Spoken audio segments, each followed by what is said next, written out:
Did you see what's going on? Obviously, you've seen what's going on in California. But the governor gave this creepy fucking speech where he was talking about speculators coming in and talking about what to do with the land of all these homes that have been burnt down while it's still only 6% contained. And he did this little dance like, I've been talking with these, with the governor of Hawaii about what to do. We got some ideas. A speculator. We're gonna have some meetings. Like, he's really? Oh, California Governor Gavin Newsom is now calling his city's homeless encampments unacceptable, which is odd since he's the guy who made them acceptable, turning sidewalks into red carpet events for drug addicts, thieves, and unemployed CNN anchors. On Monday, he urged cities to ban the camps from sidewalks, parks, and other public areas. So after years of denying the problem, he's now pretending to fix it, which is like putting on a condom as you're leaving a whorehouse. Who hasn't? Gavin Newsom has the hair, the smile, and the political pedigree of a movie star playing a president. He's been called the future of his party, a charismatic leader seemingly destined for the White House, the walking embodiment of a progressive dream. But what happens when that carefully polished image, that perfectly coiffed exterior, runs directly into two of the biggest BS detectors on the planet? Joe Rogan and Greg Gutfeld, from two completely different worlds, aimed their cultural cannon squarely at California's prince. What they exposed wasn't just a policy disagreement. It was a slow-motion implosion of a man who many believe is more of a performance than a person. A beautiful, controlled demolition of a politician whose sparkle couldn't hide the rot underneath. Nobody wants President Newsom either. Nobody believes in that guy. That guy's a fucking con man. Everything he did in California, from trying to mandate vaccines for kids to being caught public without a mask and lying about the fact that he was outdoors. Yeah. Nobody believes in that guy. He's just a politician. Just a stone-cold, narrative-driven politician. Nobody thinks he's a real human. Whether you like Trump or not, whether you think he's corrupt or not, that's a human being. You know what that guy is. Same thing with RFK Jr. Whether you believe that he's correct about vaccines or whether you believe his policies would be effective, and that's a human being. With Newsom, you've got like this construct, this cardboard cutout of a person. I don't think people want that, but they might want it more than they want President Trump. He's been described as a politician manufactured in a Westworld lab, a man who governs like he's trying to win Sim City on nightmare mode while smiling for a Vanity Fair cover. Greg Gutfeld famously compared him to a walking cologne ad, a 5-course meal of pretentiousness wrapped in photo-ready hair. But Joe Rogan took it a step further, cutting right to the core of the issue with his signature, deceptively simple analysis. Rogan bluntly stated that unlike other politicians, whether you love them or hate them, Newsom doesn't feel like a real human being. He called him a construct, a cardboard cutout of a person, and a stone-cold, narrative-driven politician. This wasn't a critique of his policies, it was a critique of his very essence. Rogan contrasted him with figures like Trump or RFK Jr., pointing out that regardless of your opinion of their ideas, you're dealing with an authentic, if flawed, person. With Newsom, Rogan argued you get a carefully crafted hologram, a series of focus-grouped talking points delivered with a perfect smile. It's this perception of phoniness, this deep-seated belief that nothing is real, that would become the first major crack in his political armor. Gavin ponders why Dems lost. We lost the popular vote and we lost the electoral vote. We got crushed. But Kennedy, I think the answer is yes. Was it because of Israel? Yes. Interest rates? Yes. Too woke? Yes. It's like every bad policy that trickled up to the White House during the Biden administration started in California. That state is responsible for the worst politicians in modern history. And he is at the top of the list, and there are some ignoramuses on that list. That crack exploded into a canyon with one infamous dinner. While Californians were under some of the nation's strictest lockdown orders, unable to see family, attend funerals, or keep their small businesses from going under, Gavin Newsom was spotted at the French Laundry. This wasn't just any restaurant. It was a temple of elite taste with a price tag that would bankrupt the average family, and he was there, sitting shoulder to shoulder with powerful lobbyists, maskless, and enjoying a lavish multi-course meal. When the story broke, his team's first instinct was to spin it, claiming the dinner was outdoors. But the photos told a different story, showing them in a partially enclosed room, laughing and celebrating. The hypocrisy was so blatant, so offensively tone-deaf, it was almost unbelievable. Rogan called it out for what it was: elite immunity from the rules. This wasn't just a simple mistake, it was a profound betrayal. It sent a clear message to every Californian: the sacrifices you are forced to make, the pain you are enduring, do not and will not apply to the man enforcing them. The French Laundry fiasco became more than a news cycle. It became the defining moment of his leadership and the primary fuel for the recall effort against him, a permanent stain that no amount of political spin could ever wash away. Their houses have been burned, all their childhood memorabilia, all the stuff for their kids, the photos, the fucking everything they have is gone. All heirlooms, you know, their mother's wedding ring, that kind of shit. Everything's burnt to the ground.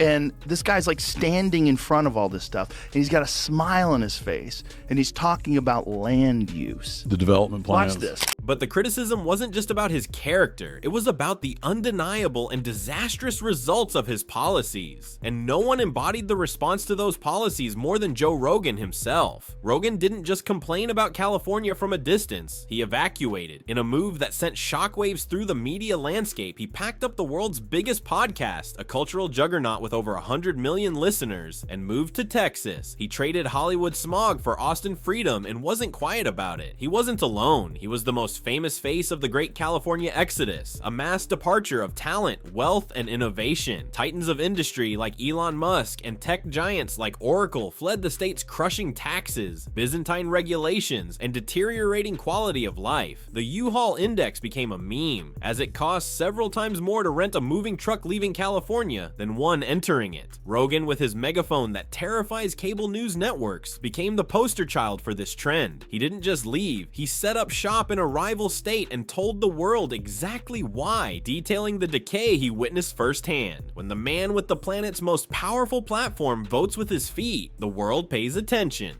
And he's the guy who thinks he's going to run for president when, you know, so much of the state is absolutely unlivable. And so every project that he's championed, he's now trying to demonize conveniently. And people are not that dumb. Like, people have been through it in his state. They are sick of him. They want him to leave. And maybe that's why so many people around him are like, you should totally run for president. So he gets out of the state. Yes. Move away. Tyrus, did he leave out anything? Down in Hawaii, you had some ideas around some land use concerns he has around speculators coming in, buying up properties, and the like. So we're already working with our legal teams to move those things forward, and we'll be presenting those in a matter of days, not just weeks. With a big smile on his face. Look at the little wiggle he does with his shoulders. Speculator, watch this. Talking to Josh. Look at this. Look at this little wiggle. It's excited about the possibilities of speculators coming in. And he's saying we're move forward. We're going to move forward on that. These people lost their homes. A lot of those people don't even have fire insurance because the fire insurance pulled out of California. Like, I think like 69% of fire insurance pulled out of California because they're like, this is too crazy. Like, you guys aren't doing jack shit to manage this. You're not clearing the brush. Then there's the green hypocrisy, a subject Gutfeld's monologues tear apart with surgical precision. Newsom has positioned himself as a global climate champion, the leader of the green revolution. He talks about solar panels, carbon neutrality, and equity with the passion of a televangelist. But the reality for Californians is a comedy of errors. He championed a ban on the sale of new gas-powered cars by 2035. Yet the state's ancient power grid is so fragile that during heat waves, officials send out emergency alerts begging residents not to charge the electric cars they were pushed to buy. It's peak irony. Go electric, they cheer, right before asking you not to use electricity. He champions banning gas stoves in the name of the planet, while half the state is cooking dinner by flashlight during rolling blackouts. Gutfeld highlights the absurdity of it all. It's less about saving the planet and more about saving face on Instagram. The policies sound beautiful in a speech, but translate into fines, blackouts, and misery for working families, while the elite who can afford solar panels and backup generators remain untouched. So, while Californians have lost their homes and they're still suffering from the devastation, what does Gavin Newsom decide to do? Well, now is apparently the perfect time to try and boost his popularity and essentially promote himself. He's launched a podcast. I'll play you the trailer in just a moment, but take notice. Does the trailer that he shared with the world on X, does it even mention the most horrific fire catastrophe that occurred under his leadership, partly as a result of the decisions he was making, like cutting fire prevention? No, this is his chance to talk about his image, insisting that he's no ordinary politician. About anything? I think there's about 100 other reasons too. Well, it's not his words when he speaks. Yeah. You have to watch him closely. And some genius decided not to film him any lower than the shoulder. Yes, did you? Yes. So what did he do? You couldn't see the hands. No, but he sent Morse code. Yes. Go back and watch it. Look at the blinking. Blink, look. Meet me at the house. Like, he's blinking. He's sending, I'm getting there. Hey, just so you know, I'm not wearing pants. Perhaps the most chilling moment of all, the one that truly revealed the man behind the mask, came not from a policy failure, but from a moment of unimaginable tragedy, as wildfires, amplified by what critics called years of poor forest management and budget cuts to fire prevention programs, ravaged parts of California and later Hawaii. Newsom stood before the cameras. With homes still smoldering and families sifting through the ashes of their entire lives, he gave a speech about the future. But instead of focusing on the victims, he spoke with a creepy, unsettling smile and a strange little shoulder wiggle about land use concerns and speculators coming in to buy up property. He seemed excited by the possibilities. The disconnect was terrifying. He was looking at a humanitarian disaster, at people who had lost every heirloom and photograph they owned, and seeing a development opportunity. It revealed a cold political calculus at a time that called for, above all else, human empathy. It was a moment of profound moral failure, captured on camera for all to see. To make matters worse, while families were still reeling, Newsom decided it was the perfect time to boost his own image by launching a new podcast with a trailer that conveniently forgot to mention the worst fire catastrophe in the state's history. When Gavin Newsom talks about California, he's like, I'm very big on California, very bullish on California. Hey, they're all moving. The only reason why they don't move is because it's too difficult to move. It's too expensive to leave versus all the bullshit with all the permits and all that. It's too expensive. Believe that he's correct about vaccines or whether you believe his policies would be effective. And that's a human being. With Newsom, you've got like this construct, this cardboard cutout of a person. I don't think people want that, but they might want it more than they want President Trump. California Governor Gavin Newsom has been facing major calls to resign over his appalling handling of the deadly California wildfires. And just to quickly recap, these were the most destructive wildfires the state has ever seen.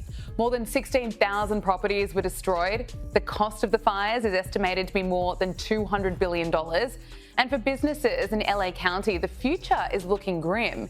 It's projected businesses will continue to lose billions of dollars over the next 5 years due to disruption. This pattern of bizarre priorities and tone-deaf admissions was put on full display for the world to see with the great San Francisco cleanup. For years, Newsom had presided over the city and then the state as homeless encampments and open-air drug use became the norm, turning once beautiful sidewalks into scenes from a post-apocalyptic movie. He and other leaders called the problem complex, intractable, even unsolvable. But then, Chinese President Xi Jinping announced he was visiting for a summit. In a matter of days, the unsolvable problem was solved. The homeless were cleared out, the streets were power washed, and the city was made pristine for the arrival of a communist dictator. Newsom's defense was even more damning than the act itself. He said on camera, "I know folks say, oh, they're just cleaning up because of APEC. Well, that's true because you have friends coming over." The panel on Gutfeld's show erupted, with one commentator firing back, "How about just keep your whore house clean?" The admission was stunning. He could have addressed the crisis all along, but only chose to do so to impress a foreign autocrat, not for the tax-paying citizens who live with the reality every single day.